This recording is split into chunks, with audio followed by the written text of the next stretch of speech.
Okay, so we're going to get started here real quick. So I'd like you guys to, just in the interest of time, start writing down some questions and things that you might have about this really fascinating and important topic.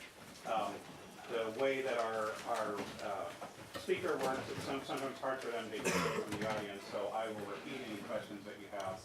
It's best to just kind of have them already prepared. Maybe you can send them up to Matt, and he can hand them to me when you're ready to go. Make sure you're on the sign-in sheet, and I think we'll get started now. So it's a great pleasure to have David Sedlak, who is a professor at UC Berkeley. Wrote a really fantastic book, Water 4.0, which has a lot of really important information that we need to know to solve our water problems, especially in a state like California, where we may be a little bit more aware of how up against the wall we are with water than other states are. But in reality, all of us worldwide are in a state with where water scarcity has become more and more an issue. So it's a perfect topic to talk about in this lecture series on ethics and law. So without further ado, let us give a warm welcome to David Sedlak. Okay, take it away. Thanks, everyone. I think if something goes wrong with the audio, hopefully Professor Sullins will just stand up and wave at me. Yes.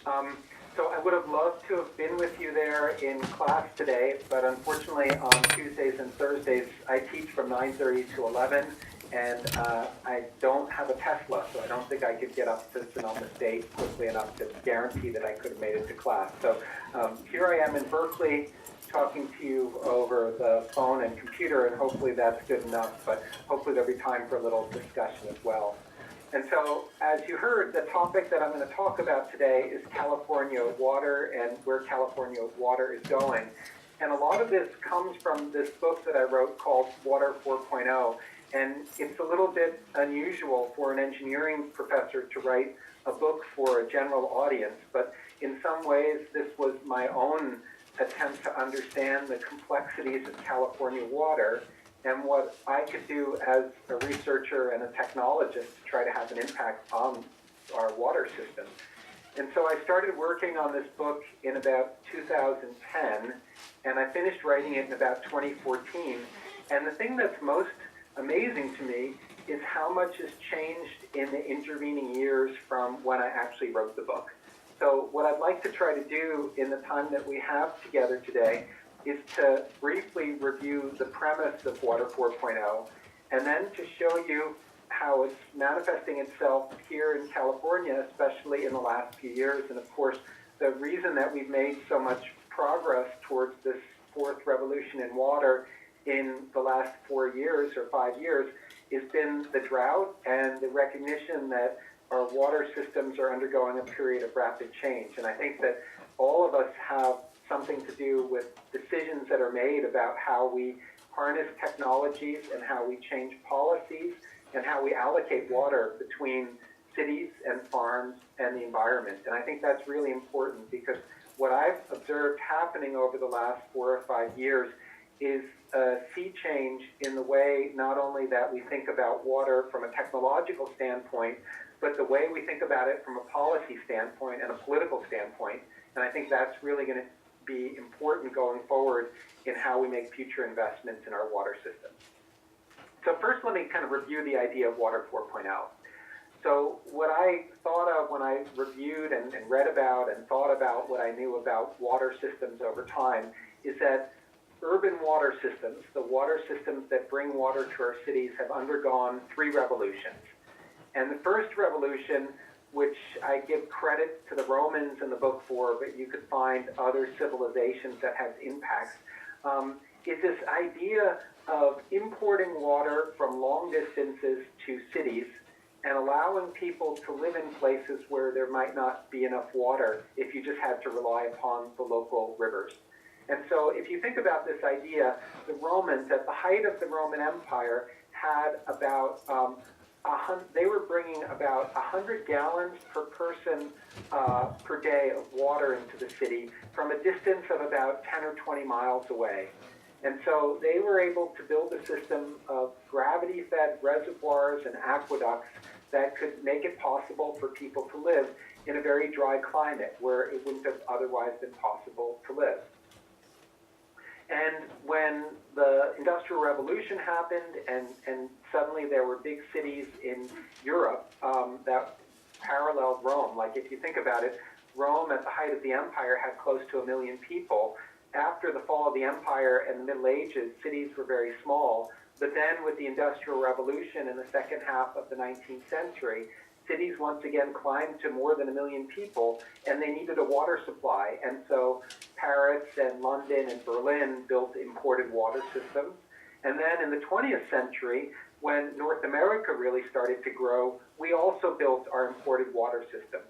So in California, one of the most important imported water systems that we rely upon is the Colorado River system.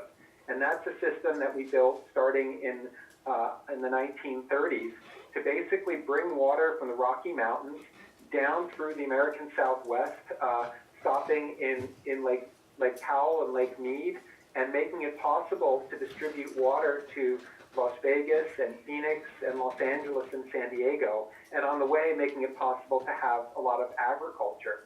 So when we think about it, about 10% of the nation's population relies upon the Colorado River system to make it possible to live in a desert climate. And here in California, that system of imported water, which looks a lot like what the Romans had, makes it possible for us to have so many people in Southern California.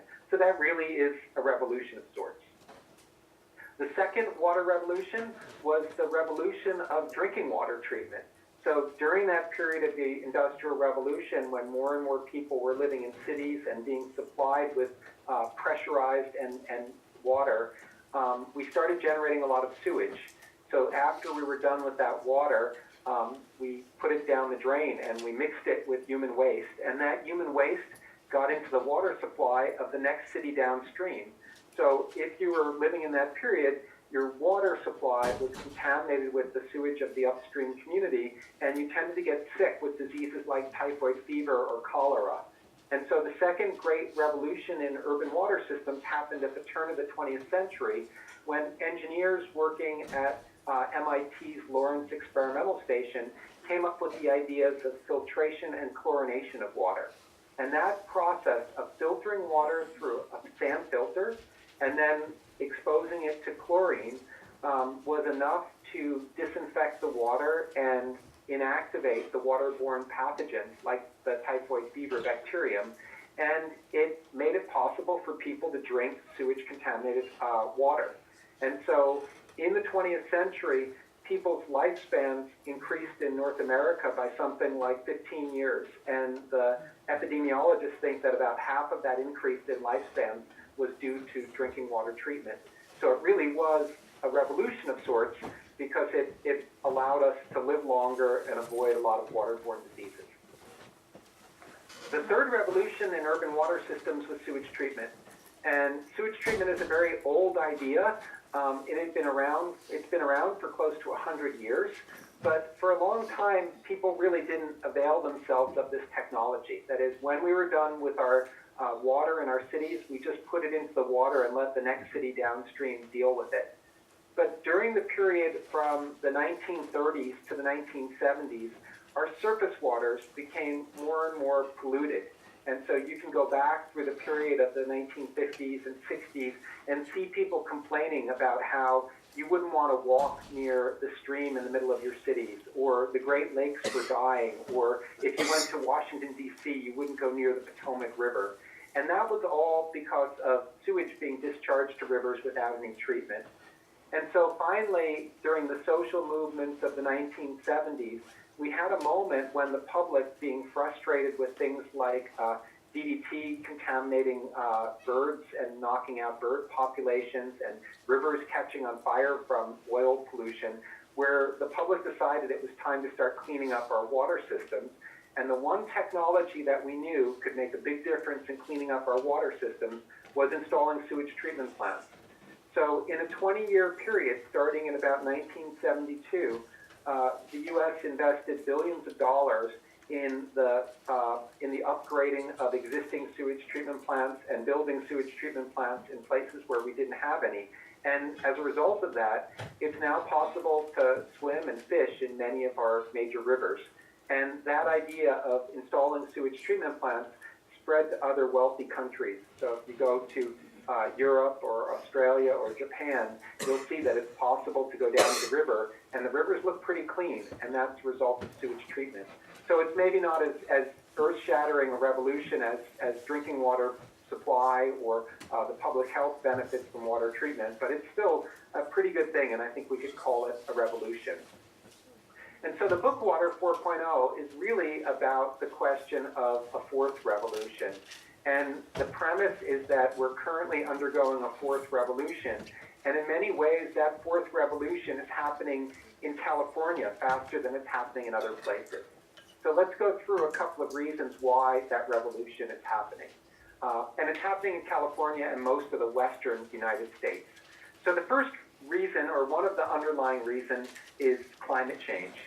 And so this figure here shows you mean temperatures in the year 2017 and a comparison with the rest of the 20th century. And you can see that the year 2017 was among the warmest years on record. And I think you can see that year upon year, we're seeing an increase in temperature. And the predictions is that as we go through the 21st century, we're going to see a warming of a couple of degrees centigrade at least, and it's going to hit the entire country, but it's going to affect us here in the western United States and affect our water supplies, because as it gets warmer, water evaporates more quickly, and farms have a higher demand for water, and so we're going to need to provide more water in order to grow food, and we're going to lose more of that water on its way down from rivers to reservoirs.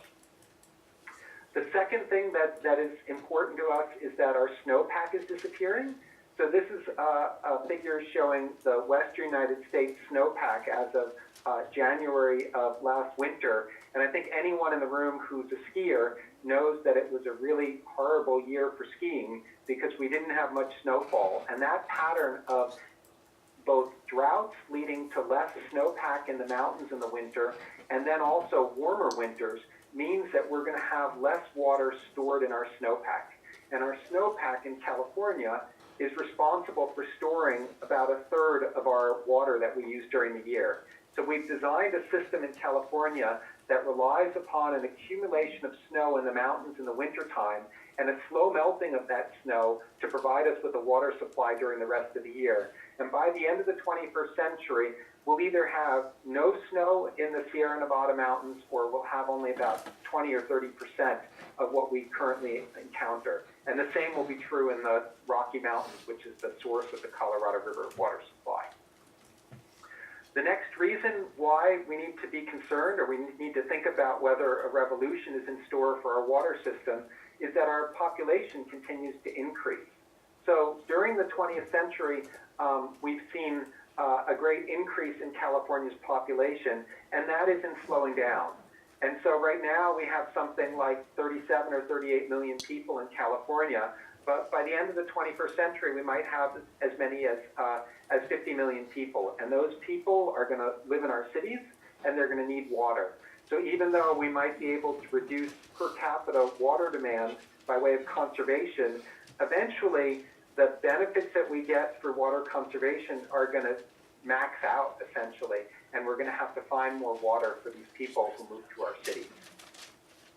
And finally, we're still fighting over water. And so if you follow and study California water and California water systems, you'll see that we have a complex and archaic system of water rights here in California, which means that when we try to change the way we use water and the way we allocate water, we run into a lot of political fights and a lot of legal fights, and we end up doing things that seemingly don't make a lot of sense.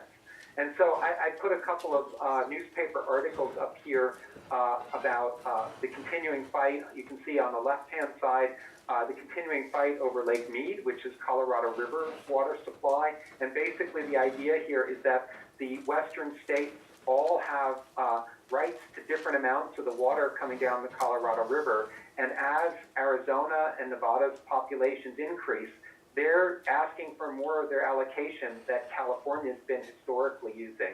And so that water supply that brings us water from the Rocky Mountains is not secure because we have a lot of legal altercations with our neighbors about who has rights to the river, not to mention the fact that Mexico has rights to that water.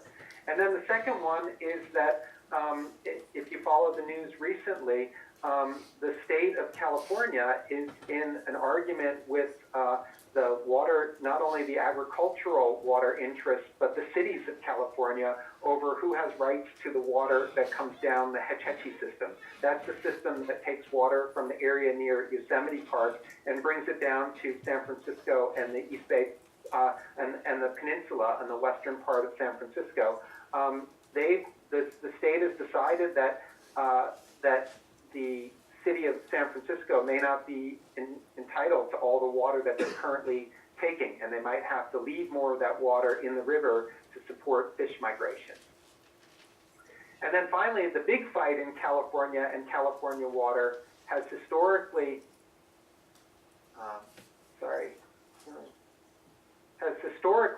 been over a place called the Delta.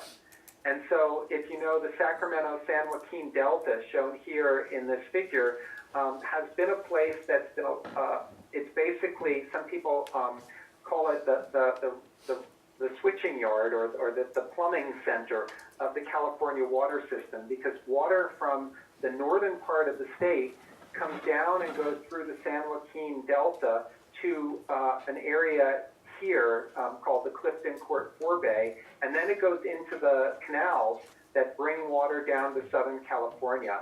And this area of the Delta, before all the people got here to California, was an organic rich peat bog, and we started farming it. And so you can see the islands here, and as we farm those islands and expose them to oxygen, the organic rich soil has evaporated essentially, leading to land subsidence. And so you have parts of the Delta that are 20 or 30 feet below sea level and are supported by a series of earthen dikes and dams that will eventually fail. And when they fail, what's going to happen is we're going to lose that farmland, and we're going to also lose the conduit, which takes water from north of the Delta in the Sacramento River and brings it down to this imported water distribution point. And so there's been a proposal that's been pushed by the governor and a lot of the water utilities in the state to build a series of tunnels called the twin tunnels that bisect the Delta and bring water into those canals. And that has been a very controversial issue now for about the last 30 years, and is proposed. And the proposal to build the tunnels will cost something like $17 billion. So a lot of the discussion that's going on now within the state is whether or not we should build those tunnels and who's going to be responsible for it, and if we build it, what it's going to mean to the farmers who live in that Delta region. And just to illustrate kind of how the idea of Water 4.0 is affecting that discussion, I wanted to show you a couple of op-ed pieces that showed up in the past year in our local newspapers, and one of which was written by Mark Gold from UCLA, is kind of the view that the mayor of Los Angeles has. And the mayor's office says, making Los Angeles completely water self-sufficient won't be easy or cheap, but it can be done.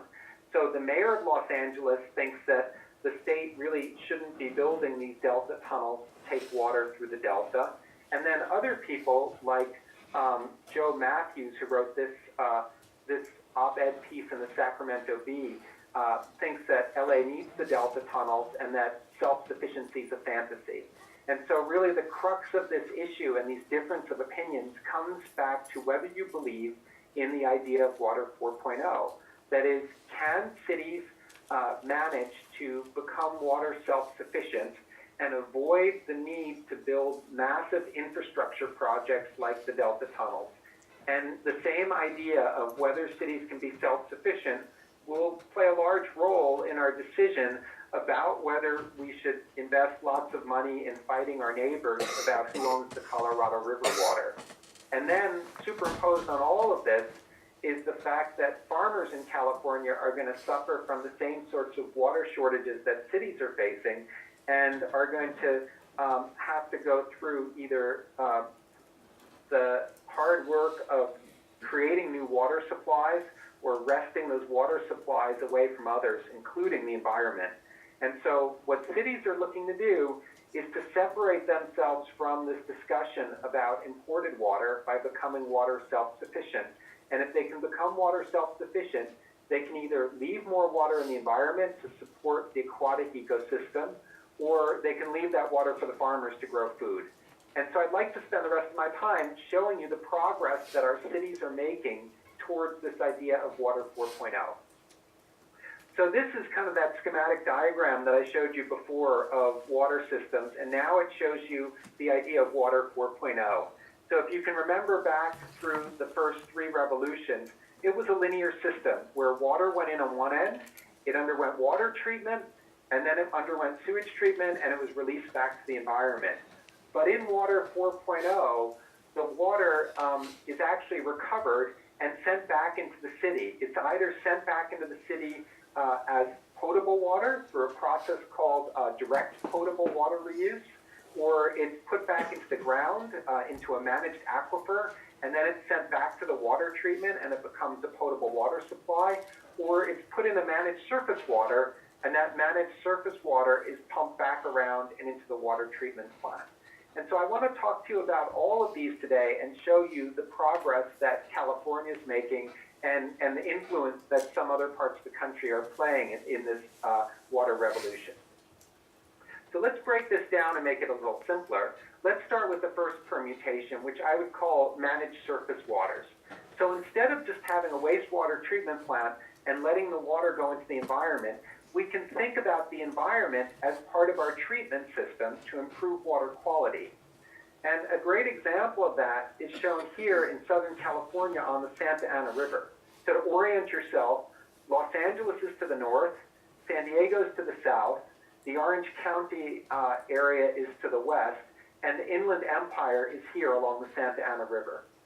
Now, before all the people got to California, the Santa Ana River was a typical California ephemeral river where it would run with water just in the springtime as the snow up in the mountains here, like Big Bear, melted and made its way to the sea. But when a couple of million people moved into the Inland Empire area, the Santa Ana River runs year-round, and during much of the year, it consists of greater than 90% wastewater effluent. So that third revolution in water systems, the construction of sewage treatment plants, has made it possible to put lots and lots of sewage effluent in the Santa Ana River. And it looks pretty clean when you go down to it. It doesn't smell like sewage, it looks like clean water. And then when you go down here on the other side of the mountain range to Anaheim, you get to an area called the Anaheim Lakes. It's kind of close to the Los Angeles Angels baseball stadium. And the river comes through the city at that point, but during the dry season, the water gets routed out of the river and goes into an area of former gravel quarries where it percolates into the ground and becomes the drinking water supply of Anaheim and the surrounding area. So if you've ever been to Anaheim to go down to Disneyland and you drank tap water down there, you were essentially drinking the sewage effluent from Riverside and San Bernardino and Rancho Cucamonga and places like that had flowed down the Santa Ana River to the Anaheim Lakes area and gone down through the Santa Ana River. And on the way, it had also passed through an area called the Prado Wetlands. So about halfway down the Santa Ana River on its way to Anaheim, the water passes through a series of man-made wetlands, which were originally built as a duck hunting preserve, but were later rebuilt to try to improve water quality. And this is an area where I've been involved with as a researcher for the last 10 years in trying to rebuild those wetlands in a way that improves water quality. And this is just one photograph of one of the wetlands that we've built there, which we call an open water unit process wetland, where we try to make the flow of the water slow down and expose the water to sunlight. And as the water is exposed to sunlight, we find that we break down many of the chemicals that remain in the wastewater after it's passed through the sewage treatment plant. and we inactivate any viruses that remain in the water and remove the nutrients. And so this is a way of taking a surface water and not just saying we're going to put water into the environment and hope for the best, but we're actually going to try to engineer the environment to improve water quality and make it part of the treatment system. And this idea of managing surface waters has proved to be so compelling that other cities are now thinking about managing surface waters and not giving it to the downstream neighbor, but actually keeping that water and putting it back in the drinking water treatment plant. And when they do that, that process is referred to as surface water augmentation. The oldest surface water augmentation project in the country happens actually not in California, but in Northern Virginia, outside of Washington, D.C., in a place called the Upper Occoquan treatment plant. And the UOSA, or Occoquan plant, has an advanced sewage treatment plant. So they go through a conventional sewage treatment process, and then they put the water through activated carbon, and they put it in a reservoir, and it flows down to another reservoir where it goes through the drinking water treatment plant and becomes the water supply for Fairfax County. And so this is a process that's been going on for something like 40 years, and that success of that project plus success of projects like the Santa Ana River project has encouraged the city of San Diego to start building a project that they refer to as Pure Water San Diego. So San Diego is in the process of taking their sewage treatment plants, shown here in this diagram along the coast, and building advanced treatment plants that will subject that sewage effluent to advanced treatment and then pump the water up to the city's reservoirs. And so by the year 2025, San Diego expects to have its first pure water projects online, and by the year 2035, they expect to supply about a third of the city's water needs through this idea of recycling the wastewater effluent and putting it into the drinking water reservoir through this process of surface water augmentation. If you can improve water supplies by surface water augmentation, you can also do the same sort of things with the groundwater aquifer. And when we do this, this process is referred to as managed aquifer recharge. And so you can take water through the sewage treatment plant. I'm sorry, I don't know why that happened. And you can put it into the aquifer, and then you can pull it back out of the aquifer into a water treatment plant and recycle it that way. And the oldest project of that kind in California happens in a place called the Whittier Narrows in Los Angeles County. And you can see this photo of it here, where water from a sewage treatment plant is put into a series of ponds in an area that used to be also a gravel mine. So it's sandy, really porous material. And that wastewater effluent from the sewage treatment plant percolates into the ground and becomes the local groundwater supply. And this project has been online since about 1962. And so the fact that this has been successful was one of the things that encouraged places like Orange County to build advanced treatment plants where they take the sewage effluent and they put it through reverse osmosis membranes and then shine ultraviolet light with hydrogen peroxide into it, and then inject that wastewater into the drinking water supply. And when people do that, it's called advanced treatment or groundwater recharge.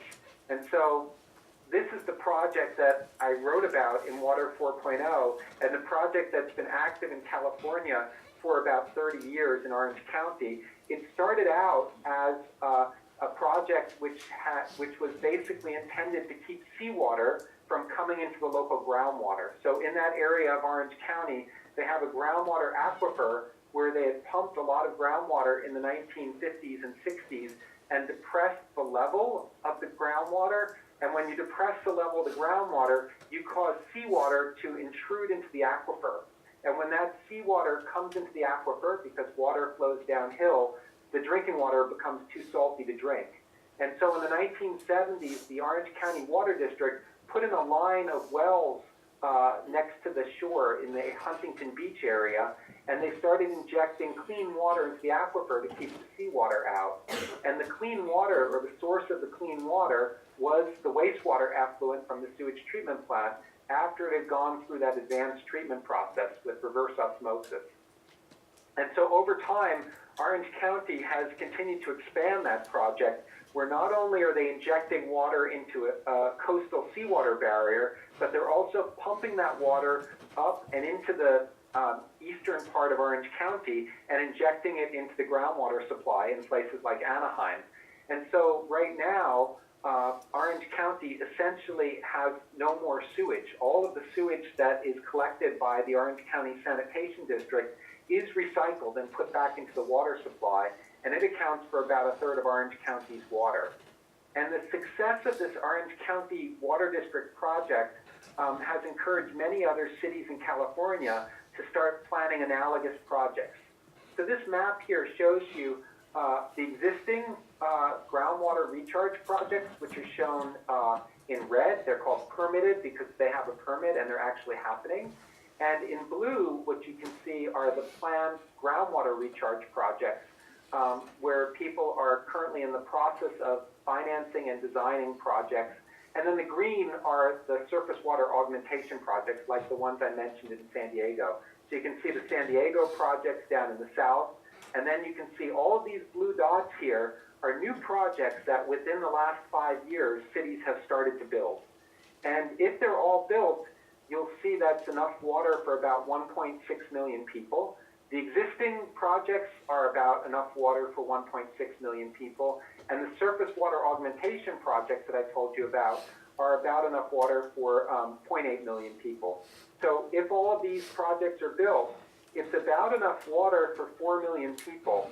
And if you think about the people who live in our cities in California, this is a substantial fraction of the water supply that will be coming from this idea of water recycling.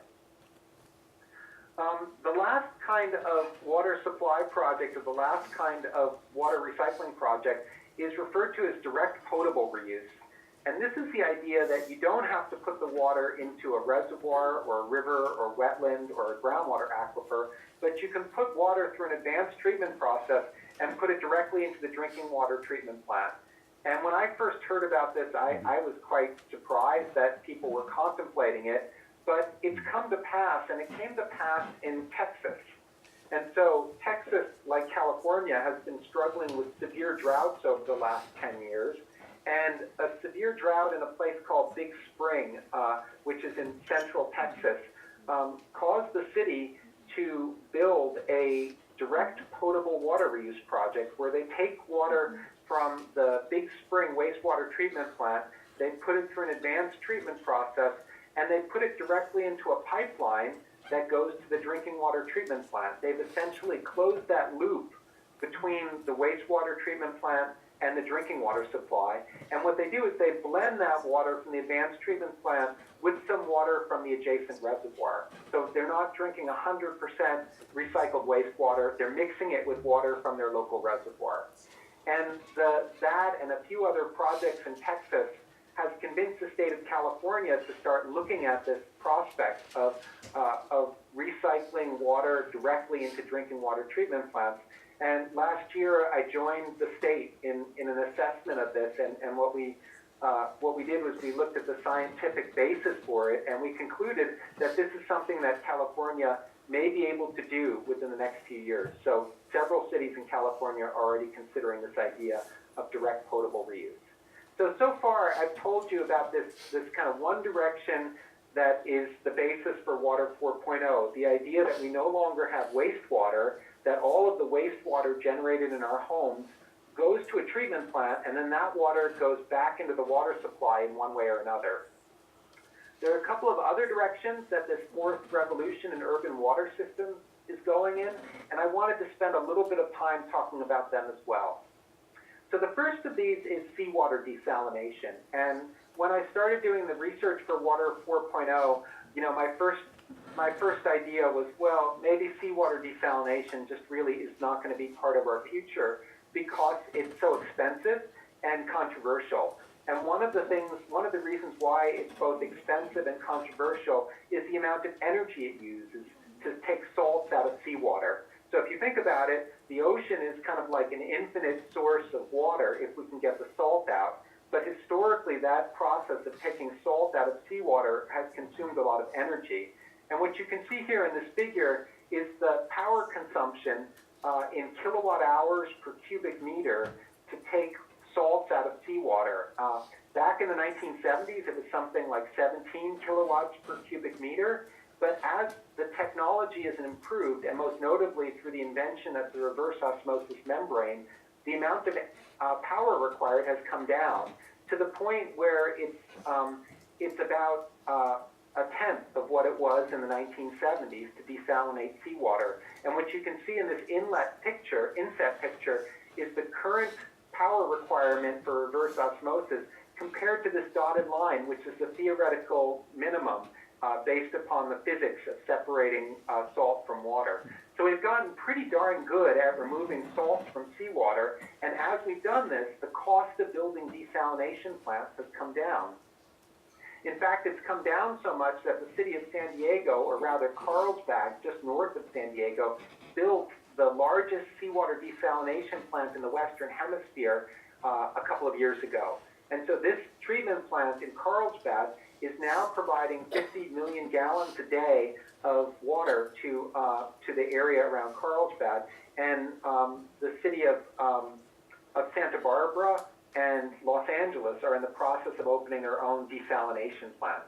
So seawater desalination is currently quite expensive, but cities in California are starting to experiment with it. And in other parts of the world, like in Perth in Australia and in Israel, the majority of the drinking water is now coming from seawater desalination. But the real challenge going forward is to drop the cost of desalination. And about 3 years ago, at the end of the Obama administration, the Department of Energy started to push an idea that we should be trying to drop the cost of seawater desalination by 75%. And in a press release in December of 2015, they talked about starting a major research initiative with the goal of dropping seawater desalination costs by 75%, with the idea that if that could be done, it would be a game changer, and it might mean that parts of the western United States would change the way in which they rely upon water supply and wouldn't be as beholden to some of the challenges of changing climate on our water supply. And so I'm happy to say that despite a little bit of disruption at the Department of Energy in the new administration, the Department of Energy is following through on this and is in the process of launching a major research initiative to try to accomplish this goal, and that could really be a game changer here in the western United States. The other piece of the fourth revolution in urban water systems is stormwater harvesting. I don't have a lot of time to talk about it today, but suffice it to say that enough rainwater falls in our cities that if we could capture that rainwater and get it underground into our aquifers, it could also help to augment our water supply.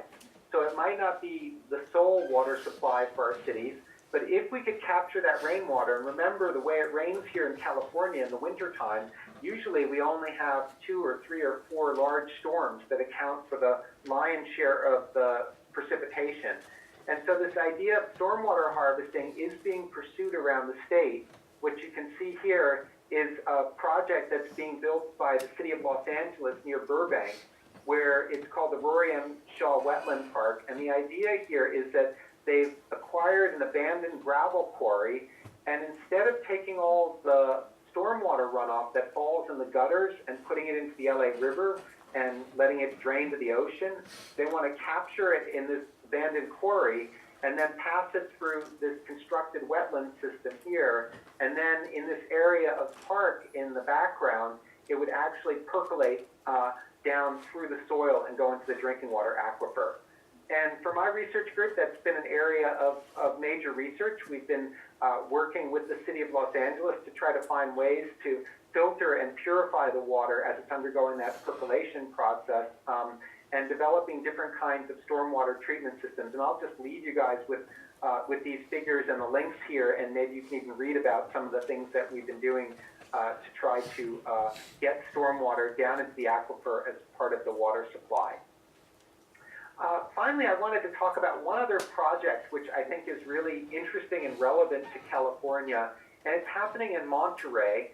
It's called the Monterey One Water system, and it's a little bit reminiscent of the system I described in Orange County, where the wastewater effluent undergoes advanced treatment and is injected into the local groundwater aquifer. The difference is that in Monterey, they have an advanced treatment plant, and not only are they taking water from the city's sewage treatment plant, but they're also taking stormwater from the city of Salinas and Carmel, and they're taking agricultural runoff that's coming off of the farm fields in the Salinas Valley, and they're pumping all of it to that big advanced treatment plant, which then treats the water and puts it into the groundwater aquifer. And so we're starting to think about water a little differently. Namely, it's not just sewage effluent that we subject to advanced treatment and get into the ground. It's stormwater runoff and agricultural drainage and anything else we can find. So coming to this vision of Water 4.0, you can take another look at it and see that no longer do we have this linear system where water comes in one side and goes out the other side. We think of water as a resource that we want to recover. And sometimes we take the sewage from the city, sometimes we take the runoff from the city, and we recover it. Sometimes we recover it by putting it directly into the aquifer. Sometimes we recover it by putting it through a surface water, like a river or a wetland. And then we take it back around in a loop and put it through drinking water treatment and bring it back into part of our water supply. Sometimes we don't even do that at all. We don't even rely upon the aquifer or the surface waters for purification. This process of direct potable reuse puts it directly into the city.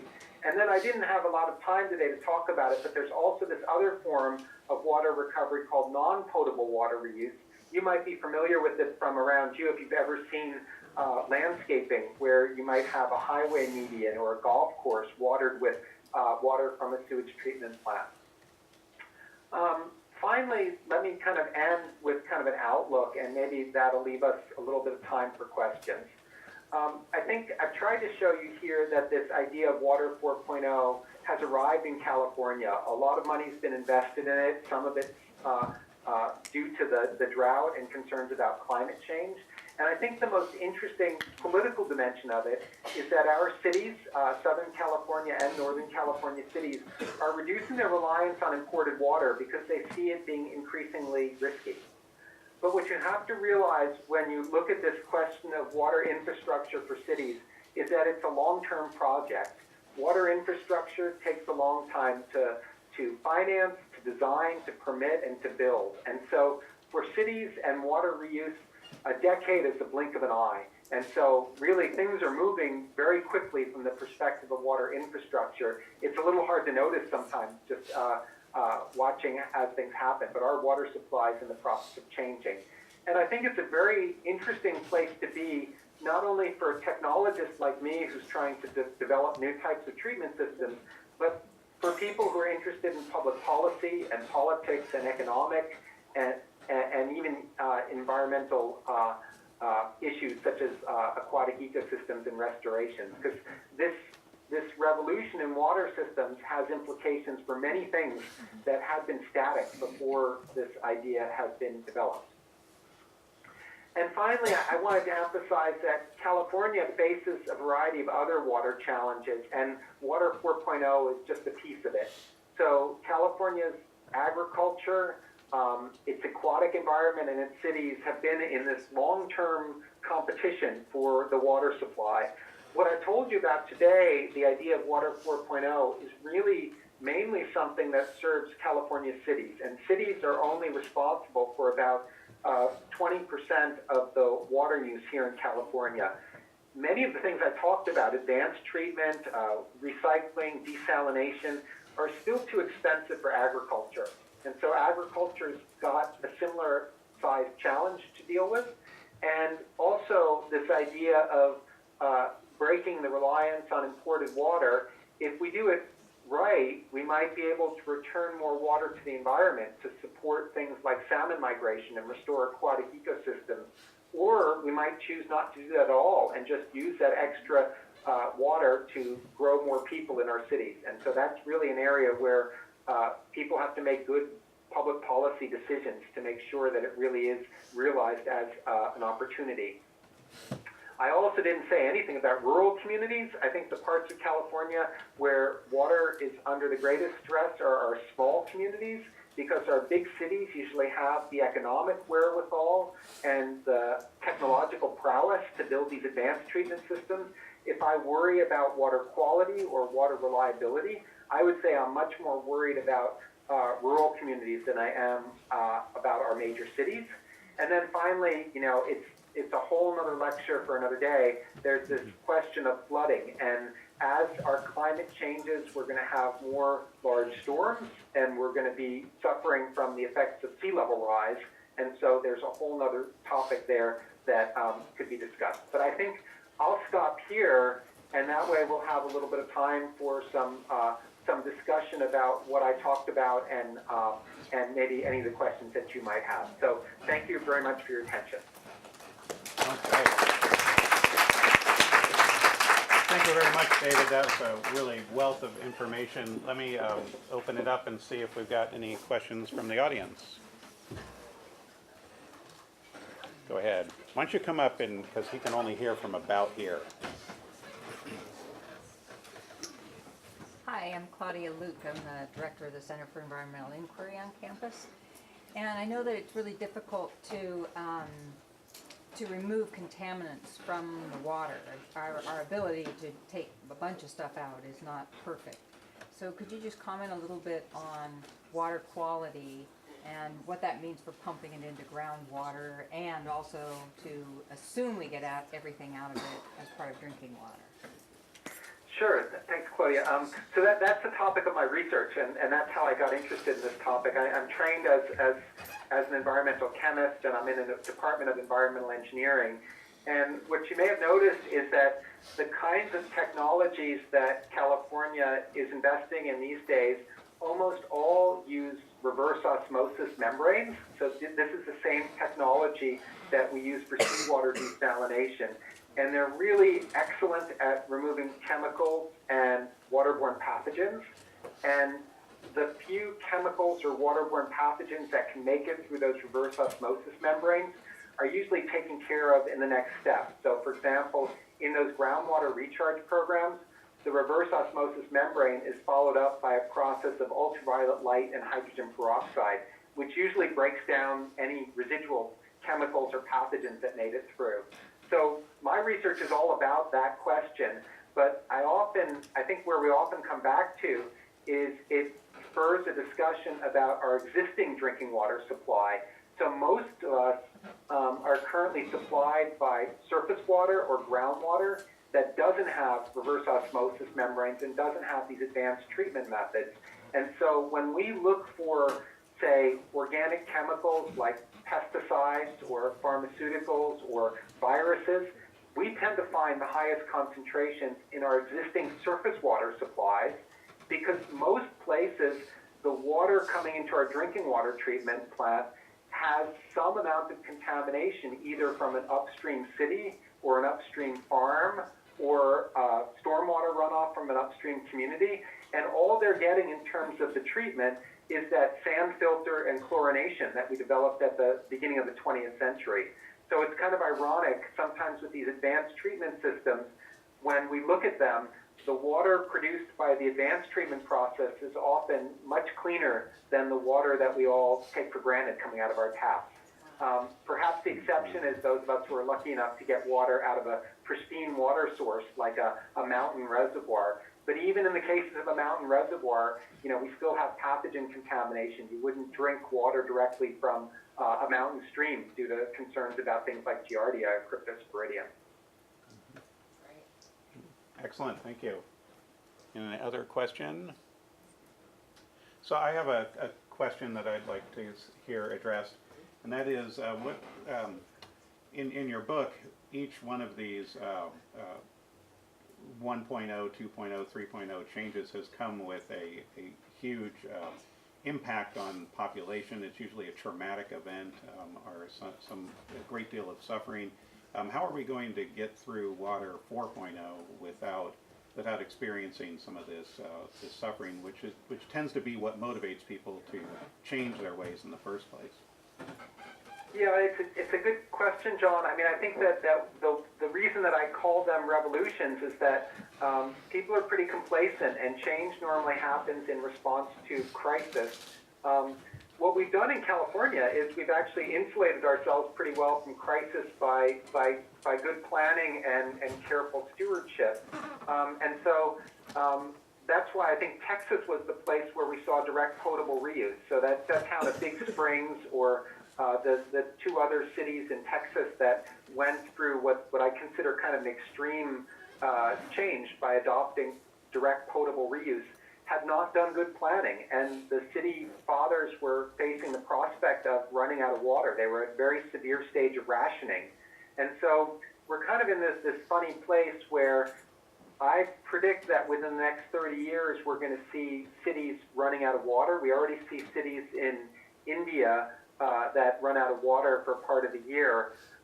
We'll see more and more cities running out of water, but I presume that in California, we're not going to see cities running out of water. We're going to see cities and the government asking cities to prove that they have enough water supply for the next 30 years. So for us, the crisis might be that our bond rating agencies and the banks might say, well, I don't want to invest in California real estate or California factories and jobs because we think you don't have an ample water supply. And when that happens, our city leaders are going to have to develop these new kinds of water supplies to prove to people that California is a place you want to live in. And so far, they've been pretty good. So these investments in seawater desalination and water recycling are driven by the fear that elected officials have that their city might run out of water, or that people might fear that the city would run out of water and not invest in them. So it's a more subtle kind of emergency that California is facing. And I think when we really fully grasp the potential of long-term droughts like the one we've just come out of and maybe are going back into, or climate change, we might see that that day of reckoning when our imported water systems stop delivering water is coming. Excellent. Well, thank you so much. This has been a great conversation. We're out of time, and everybody needs to get to their next class, but stay on the line for a couple seconds. Give them a hand. Thanks, everyone.